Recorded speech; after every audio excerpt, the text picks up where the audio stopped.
വേണുഗോപാൽ പറഞ്ഞത് മന്ത്രിക്കാണ് ഉത്തരവാദിത്തം, ദേവസ്വം ബോർഡ് ആണ് വിഷയങ്ങളും ദേവസ്വം മന്ത്രി അതിൽ മറുപടി പറയണം. അതെ, അത് അദ്ദേഹം പറയുമ്പോൾ കൃത്യമായി ഞാൻ പറയട്ടെ, പോറ്റിയെ കൊണ്ടുവന്ന കാലഘട്ടത്തിൽ അദ്ദേഹം ദേവസ്വം മന്ത്രി. പോറ്റിയെ ഞങ്ങൾ ഈ കാര്യത്തിൽ അകറ്റി നിർത്തി എന്നുള്ളതാണ് അദ്ദേഹത്തെ ഉൾപ്പെടെ ഇപ്പോൾ വേദനിപ്പിക്കുന്നൊരു കാര്യം. യഥാർത്ഥ വസ്തുത അതല്ലേ? ഈ ആഗോള അയ്യപ്പ സംഗമത്തിൽ പോറ്റിയെ ബന്ധിപ്പിച്ചില്ല എന്നുള്ളതാണ് കോൺഗ്രസ്സുകാർക്ക് ഉണ്ടാക്കിയിട്ടുള്ളൊരു വിഷമം. അതുകൊണ്ട് ആ വിഷമം നമുക്ക് മനസ്സിലാവും. ഇപ്പോൾ അന്വേഷണം എത്തേണ്ട രൂപത്തിൽ തന്നെ എത്തിക്കൊണ്ടിരിക്കുന്നു എന്നുള്ളതും അവർക്ക് വിഷമം ഉണ്ടാക്കുന്നുണ്ട്.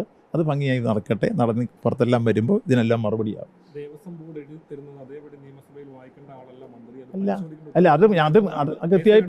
അത് കൃത്യമായി പരിശോധിച്ചല്ലോ. അദ്ദേഹം ഇത് തെറ്റായി പറഞ്ഞൊരു നാളെ പൊതുജനം കൂടി മാപ്പ് പറയണം, ചെന്നിത്തല ഉൾപ്പെടെ.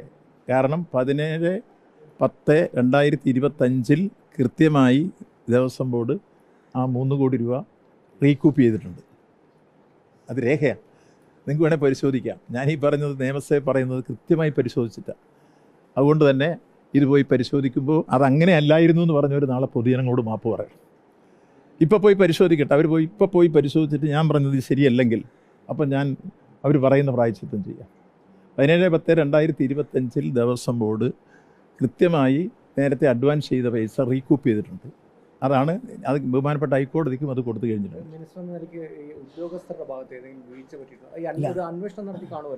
അല്ല, ഈ വിഷയം നമുക്ക് നിങ്ങൾ മനസ്സിലാക്കേണ്ടത് 950 ഹിന്ദു റിലീജിയസ് ആക്ട് പ്രകാരം ദേവസ്വം ബോർഡ് സ്വയംഭരണാവകാശമുള്ള സ്ഥാപനമാണ്. അതിലെ ഏതെങ്കിലും ഡേ ടു ഡേ ബിസിനസ്സിലോ സാമ്പത്തിക കാര്യത്തിലോ മറ്റേതെങ്കിലും ക്രയവിക്രയത്തിലോ ഭരണാധികാരികൾ കിടങ്ങാൻ അവകാശമില്ല, കമ്മിറ്റി പങ്കെടുക്കാനുള്ള അവകാശമില്ല, നിയമപരമായി അനുവദിക്കുന്നില്ല. അവരാണ് എല്ലാ കാര്യങ്ങളും ഈ കാര്യങ്ങൾ കൈകാര്യം ചെയ്യുന്നത്. അവരുടെ പ്ലാറ്റിനം ജൂബിലി ആഘോഷം കണക്ക് കൈകാര്യം ചെയ്തവർ മറ്റു കാര്യങ്ങൾ. അതുകൊണ്ടാണ് അവരുടെ വിശദീകരണം വരുന്നത്. പിന്നെ നിയമസഭയിൽ ചോദ്യം ചോദിക്കുമ്പോൾ അവർക്ക് വന്ന് പറയാൻ പറ്റാത്തതുകൊണ്ട് വകുപ്പ് മന്ത്രി ഏൽപ്പിക്കും. അത് കൃത്യമായി എന്താണെന്ന് അന്വേഷിച്ചു പരിശോധിച്ചപ്പം 3 കോടി രൂപ വായ്പ എടുത്തിരുന്നു, അഡ്വാൻസ് കൊടുത്തിരുന്നു. ആ അഡ്വാൻസ് 17/10/2025 തിരിച്ചു കിട്ടിയിട്ടുണ്ട് എന്ന് ബോർഡ് എഴുതി ആധികാരികമായി തന്നിരിക്കുന്നു. അതാണ് മറുപടി പറഞ്ഞത്. അതില്ല എന്ന് നിഷേധിച്ച് വർത്തമാനം പറഞ്ഞവരൊക്കെ നാളെ പൊതുജനങ്ങളോട് മാപ്പ് പറയണം. കാരണം ഇത് കോടതിയിലും രേഖപ്പെടുത്തിയിട്ടുണ്ട്, ബോർഡിലുമുണ്ട്. നിങ്ങൾക്കും പോയി പരിശോധിക്കാവുന്ന. യെസ്, ഇതിലൊരു കൺഫ്യൂഷനും ഇല്ല. ഇത് ഈ കാര്യം ഞങ്ങൾ നേരത്തെ പറഞ്ഞല്ലോ. ഇപ്പം പോറ്റിയെ കയറ്റിയവർക്കാണ് ഈ വിഷയങ്ങളൊന്നും പോറ്റിയെ ബന്ധപ്പെടാതെ നടത്തിയപ്പോൾ ഉണ്ടായ വിഷമം. അപ്പോൾ പോറ്റിയെ കയറ്റിയവർക്ക് ഇപ്പോൾ കുറേശ്ശെ വിഷമങ്ങൾ വന്നു തുടങ്ങിയിട്ടുണ്ട്. ഇനി കൊടിമരത്തിൻ്റെ ഈ സ്വർണ്ണക്കൊടിമരം അല്ലെ ഇരുമ്പ് കോൺക്രീറ്റ് കൊടിമരം ചെതലരിച്ചു എന്ന കണ്ടുപിടുത്തങ്ങൾ നമുക്ക് ആർക്കും ചെയ്യാൻ പറ്റുന്നതല്ല. അത് ഇത്ര ഒരു കൂട്ടർക്ക് പറ്റൂ. അവരുൾപ്പെടെ ഇപ്പോൾ പുതിയ വിജിലൻസിൻ്റെ പരിധിയിലേക്ക് അന്വേഷണം വരുന്നൊരു കാര്യം വരികയാണ്. അതിൻ്റെ FIRഉം അതിൻ്റെ അന്വേഷണം എല്ലാം വരട്ടെ. വന്നു കഴിയുമ്പോൾ നമുക്കെല്ലാം സംബന്ധിച്ച് കൃത്യമായി യെസ്, അത് ഞാൻ നേരത്തെ വിശദീകരിച്ചിട്ടുണ്ടല്ലോ. അതായത് അയ്യപ്പ സംഗമം വളരെ ഭംഗിയായി നടക്കാൻ പോകുന്നൊരു ഘട്ടത്തിൽ 2025 സെപ്റ്റംബർ 20 അയ്യപ്പ സംഗമം നടക്കാൻ പോകുന്നത്. 17-ാം തീയതിയാണ് പോറ്റി രംഗത്ത് വന്നിട്ട് ഒരു ചാനൽ വഴി ഒരു വെളിപ്പെടുത്തൽ, ഒരു പാളി കാണാനില്ല. 19-ാം തീയതി അടിയന്തര പ്രമേയം നിയമസഭയിൽ പ്രതിപക്ഷ നേതാവ് അത് സമാധാനം പറയണം എന്ന് പറഞ്ഞിട്ട് കാര്യം. അപ്പോഴേക്കും കോടതി കയറി ഇടപെട്ടതുകൊണ്ട് സ്പീക്കർ അടിയന്തര പ്രമേയത്തിന് അനുമതി നിഷേധിച്ചു.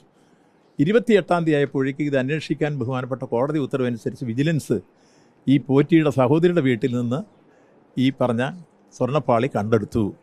അപ്പോൾ കള്ളൻ കപ്പലിൽ തന്നെയായിരുന്നു. ഇത് മറച്ചു വെച്ചുകൊണ്ടാണ് ഇതൊരു വിഷയമാക്കി എടുത്ത് ഇത് പൊളിക്കാൻ പറ്റുമെന്ന് പോറ്റിയെ ഉപയോഗിച്ച് ഒരു ഗൂഢാലോചനയാണെന്ന് ഞങ്ങൾ അന്നേ പറഞ്ഞല്ലോ. അതാണ് തിരിച്ചു വന്ന് യഥാർത്ഥത്തിൽ അവർക്കിട്ട് തന്നെ കൊണ്ട് ഇതെല്ലാം വെളിയിൽ വരണം. അപ്പോൾ ഞങ്ങൾക്കുള്ള സന്തോഷം ഈ ആഗോള അയ്യപ്പ സംഗമം നടന്നതുകൊണ്ടാണ് ഈ കൊള്ളത്തരങ്ങൾ മുഴുവൻ വെളിയിൽ വരാൻ ഇടവന്നത്. ഇല്ലെങ്കിൽ മറ്റേ സ്വർണ്ണക്കൊള്ളയോ കൊടിമരത്തിൻ്റെ കൊള്ളയോ ഇതൊന്നും വെളിയാതെ ഇവരിപ്പോഴും വിരാജിക്കുമായിരുന്നു.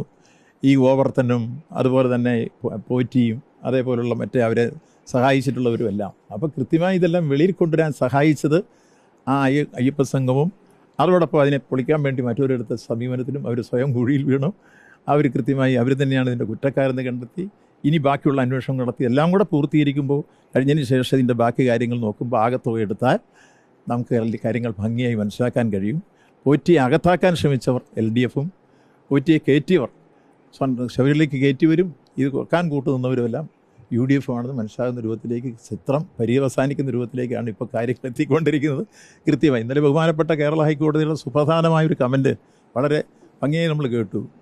2 പേര് CBIക്ക് വിടണമെന്ന് പറഞ്ഞപ്പോൾ ബഹുമാനപ്പെട്ട കോടതി ചോദിച്ച ചോദ്യം എത്ര പ്രസക്തമാണ്. മുമ്പ് സുപ്രീം കോടതി ചോദിച്ച ചോദ്യം പോലല്ലേ.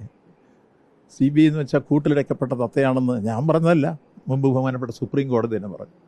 ഇന്നലെ ബഹുമാനപ്പെട്ട കേരള ഹൈക്കോടതിയുടെ ഡിവിഷൻ ബെഞ്ച് ചോദിച്ച ചോദ്യം, CBI കൃത്യമായി അന്വേഷിച്ച് കണ്ടെത്തിയ ഒരു 5 കേസ് നിങ്ങളിങ്ങോട്ട് പറ.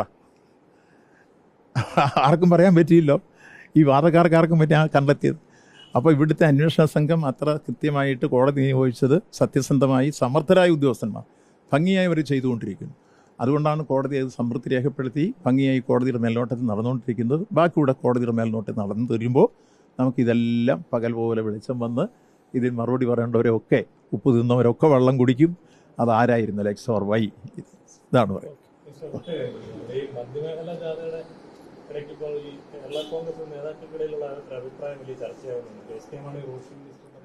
ഓരോ അഭിപ്രായ വ്യത്യാസം.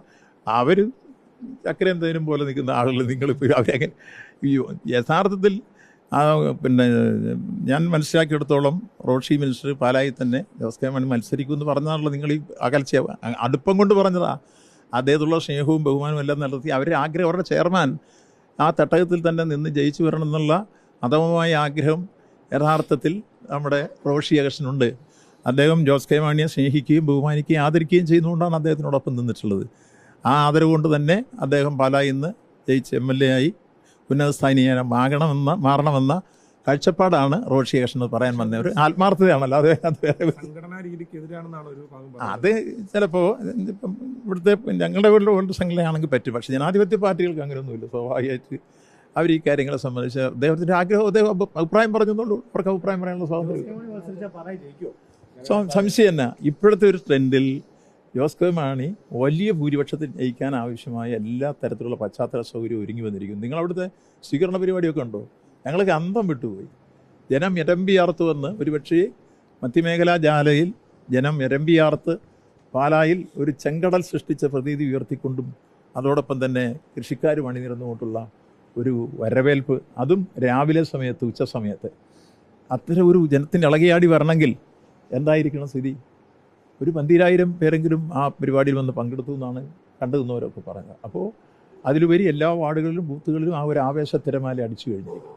അപ്പോൾ അതുകൊണ്ട് പാലായിൽ ജോസ് കെ മാണി വൻ ഭൂരിപക്ഷത്തിൽ ജയിക്കും എന്നുള്ള കാര്യം നിന്നാൽ, തീരുമാനിക്കുന്നത് അവരാണ്, LDF സ്ഥാനാർത്ഥിയായി നിന്നാൽ ജയിക്കും എന്നുള്ള കാര്യം ഞങ്ങൾക്കാർക്കും ഒരു സംശയവും ഇല്ല. ആ തീരുമാനിച്ചു വരേണ്ടത് അവരിൽ നിന്നാണ്.